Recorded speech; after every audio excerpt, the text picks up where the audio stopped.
There are hundreds of present options available for photographers, but sometimes it's really hard to nail something quite specific if you don't know that much about cameras.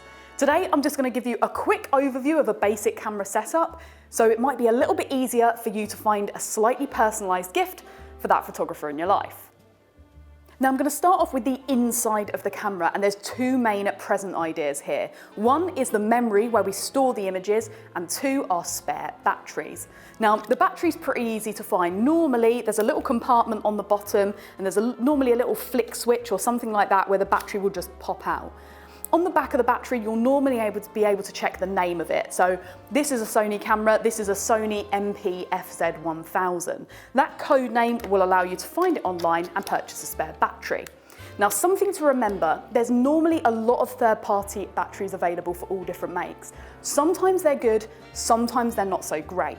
If you don't know much about that make of camera, or you haven't come into contact with the batteries, or you haven't heard that photographer moaning about getting third party or not getting third party, then it's probably best to stick with the manufacturer's own, as sometimes the cameras are coded to not accept other people's batteries. Now next up is memory. The memory inside digital cameras are like film. It's the bit that stores the images. Now in a lot of cameras nowadays, you'll have a little slot to the side of the camera that normally has a little flick lever or maybe a push button, and inside it will just be a little push up like that, and there will be your card. Now this is an SD card. That's short for secure digital, which is just a form of memory card. It looks like a miniature playing card. There's lots of different types of these. This is pretty much the standard, but you also get miniature ones of these, which are called micro SDs, and they're often used in drones and people's mobile phones.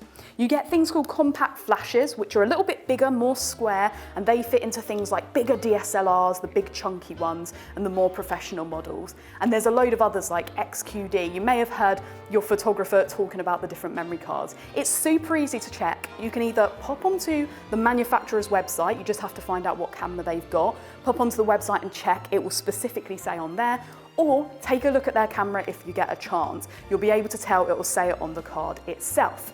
So that's the internals. What about everything else? On the outside of the camera, there are three main gift ideas that I'm going to talk about. One is the strap, two is a tripod, and three is a bag. So let's start with strap. Now most cameras have little metal joining parts here that the strap goes onto. It's a pretty standard thing that happens. Some straps screw in underneath. So as you can see here, I've got something here to demonstrate where that screws in. There's just this little hole in the bottom of the camera. Now most threads are exactly the same. It's literally just a screw, and some straps actually screw into that bottom part there. So that's worth looking out for when you're browsing straps online.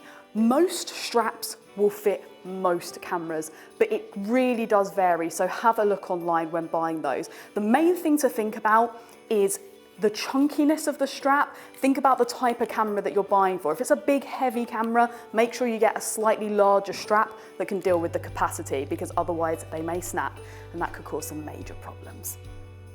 Now in terms of keeping the camera still, for a lot of photography, you need to keep your camera still, or maybe you just want to place it on a tripod. Now most people, even if they're not into photography, will know what a tripod is. You can also get things called monopods, which just are one leg, so it's easy to carry around. Maybe if you're doing birding and you want to move your camera a lot, if you know your partner's into that, or your photographer friends.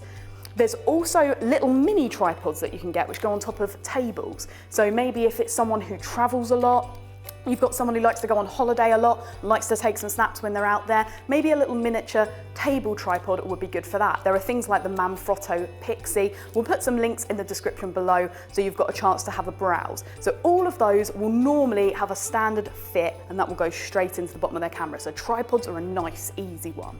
Then lastly, there's bags. Now bags are quite a personal item to buy, so do watch out when you're thinking about purchasing them. Normally, a photographer will go out and try bags with all of their kit. But if the person in your life has said to you, do you know what, I wish I had a new bag, then the best way to think about doing that is to pop online and find out the dimensions of the camera. The best thing to do is find out the name of the camera, pop onto the manufacturer's website or ours, and we will list the specific specification of the size of the camera. Just make sure to take into account that normally cameras have a lens on. So add a few centimetres for however long you think the lens is that your photographer friend normally uses. Now our next gift idea is about when you're actually taking the photo. And to demonstrate, I'm going to need a lens. So when people are taking photos, they'll quite often use something called a filter. So let me tell you the main things about those. You can get different types of filters. Some of them screw onto the front of lenses, and some of them are big sheets of glass that go in front. I'm going to talk about the screw-on ones today because the other ones are super expensive. Now the screw-on ones are very simple to know about. They just screw onto the front of lenses. Pretty much all lenses have a filter thread. It's just a very, very weirdly narrow screw. It goes onto the front of the lens like this, and that's it, you're done. So the only thing you need to know when buying one is the size of the front of the lens. They're not all the same. Pretty much every lens will say it somewhere. So on this lens particularly, it says it here, just underneath here. Some of them say it in this bit here. They'll have some plastic round, they'll talk about it in there. Some of them say it somewhere else on the lens, but you can always find it on either our website or the manufacturer's website. So there's always a way to find that out. You just need to know what lens the photographer in your life has. Now the filters themselves, there's a lot of different types, but I'm going to talk about three main ones. And I'm going to start with UV. UV filters are pretty much completely clear. They're often used for protecting the front of people's lenses because they're a lot cheaper to replace than this front bit of glass. Now, if you want to get a present that you just know is going to be used every day, a UV filter's a really good one to go for. Next up is an ND filter. ND filters are basically sunglasses, but for lenses and cameras. They stop as much light traveling into the camera, and for photographers, it allows them to get effects like those pictures you see of milky looking rivers or motorways full of red and white light. It allows you to get those sort of effects. It basically makes everything go darker. And some of them are even adjustable, so you can make that brightness level go up and down. Lastly are circular polarizers. This is still a round screw-on filter, it's just in a box. Now, circular polarizers help to remove reflections. So, as an example, you know those amazing glacial lakes that you always see pictures of in Canada, of lucky people traveling around, and they go from blue to suddenly you can see everything underneath, all the old trees and pebbles and stuff? Circular polarizer filters allow you to do that. They also make the sky look bluer and everything a little bit punchier. They're a nice filter to use, but they are a little bit more expensive, so do keep that in mind.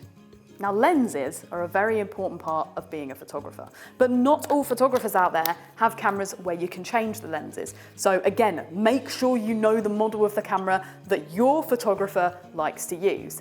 If they do have interchangeable lenses, and if you're feeling a little bit flush, remember you could always buy them a lens. What you really need to know is this. What is this mount? Different manufacturers have different mounts that work with different lenses, and it's really important you know which one they have. I'm not going to go into all the different variables because there are far too many. What I'd say is to make sure you check our website and the manufacturer's website, which will list exactly what mount a camera is to make sure you can buy them the right lens. But if you're going to buy someone a lens and you're not exactly sure the style of photography they like to do, it is best to talk to them because otherwise it's a bit of a hefty bill. Now, I hope this video has given you some gift ideas so that you don't have to buy another one of those cups that look like a lens for the photographer in your life this year. We've all got many of those. If you need more help though, make sure to pop online, check out the website, give us a call, send us an email, pop into our stores where our staff are happy to talk anything through with you, or of course put a comment below where we'll try our best to get back to you with all the info that you could possibly need. Thanks for watching and have a very Merry Christmas.